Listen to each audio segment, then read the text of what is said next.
Hello, welcome to my channel Aim to Alter, which will transform your life positively. The relatively new Omicron variant has given a message to all. COVID is here to stay, and we are not sure how long it is going to stay, so we have to learn to live with it. How would that be possible? Find it out in this video. Watch it till the end and give it a thumbs up if you like it. You can also subscribe to my channel for more upcoming interesting videos.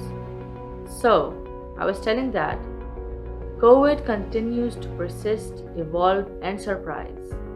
We believed that we have gained control over the virus when the vaccination process started.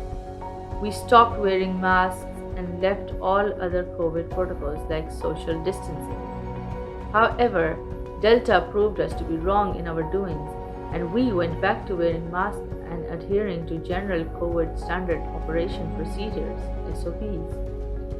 With the appearance of Omicron, the realization became even stronger, and we learned that now we will have to live with COVID, as COVID is going to stay with various transitions. Panic, stress, anxiety is of no use. We need to learn to live with COVID and whatever it brings.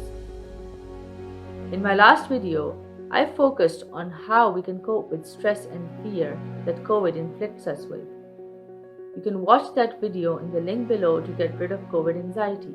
Now, coming back to where we were.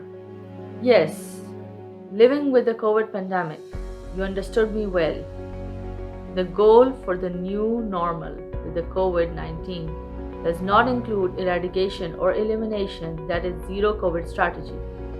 Neither COVID-19 vaccination nor infection appears to confer lifelong immunity. Even fully vaccinated individuals are at risk for breakthrough infection. By the way, I talked about breakthrough infection in my other video. You can check the link below for more awareness on it. So, if we are no more considering a zero COVID strategy, that is eliminating COVID from the root, nor we are sure how far vaccination would help in protecting us from COVID, which direction are we going towards? Well, the new normal with COVID in 2022 is not living without COVID, but realizing that it is one of the several circulating respiratory viruses that include influenza and more. COVID-19 must now be considered among the risks posed by all respiratory viral illnesses combined.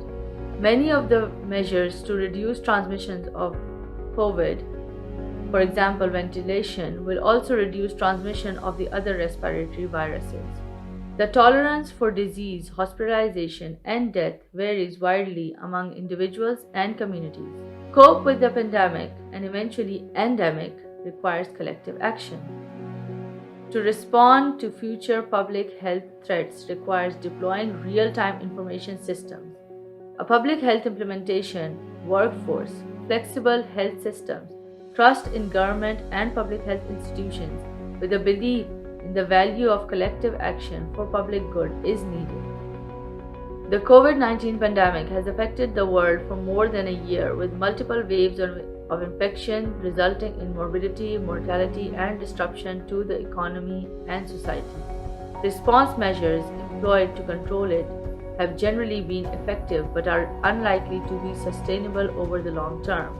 A desired endemic state is characterized by a baseline prevalence of infections with a generally mild disease profile that can be sustainably managed by the healthcare system, together with the resumption of near normalcy in human activity. Infections would be prevalent, but the health burden would be greatly moderated and manageable for the health system.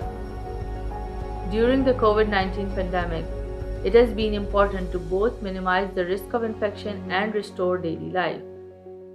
As a typical example, mass gathering events such as sporting events are gradually becoming more common thanks to the measure taken to contain COVID-19.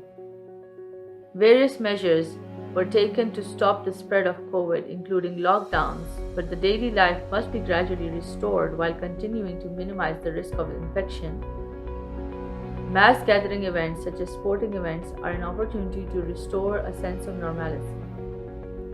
Well, While mass gathering events are a pathway of infection, they are also essential for bringing joy into the daily life.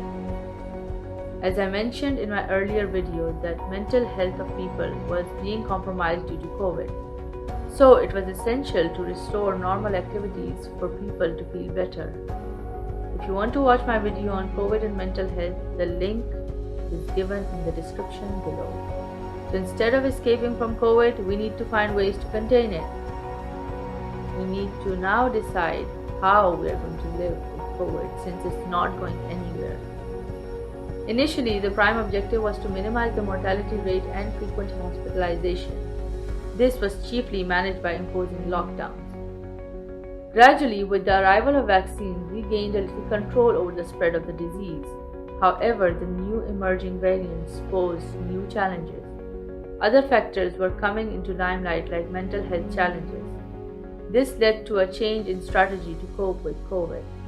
Now it is being treated like any other disease that has severe implications, so the better you protect yourself against it, the less likely it is to attack you. Indeed, COVID-19 represents a change in paradigm for our society and the healthcare system. Living with COVID-19 will lead to substantial changes in individual freedom and behaviors and directly change the medical, economic, society, and political stakes worldwide. But somehow, we need to learn to live with it. In my next video, I will tell you about ways you can make your lifestyle healthy. So if you haven't subscribed to my channel, please do it now. Thank you for watching, and I'll talk to you again with my next video.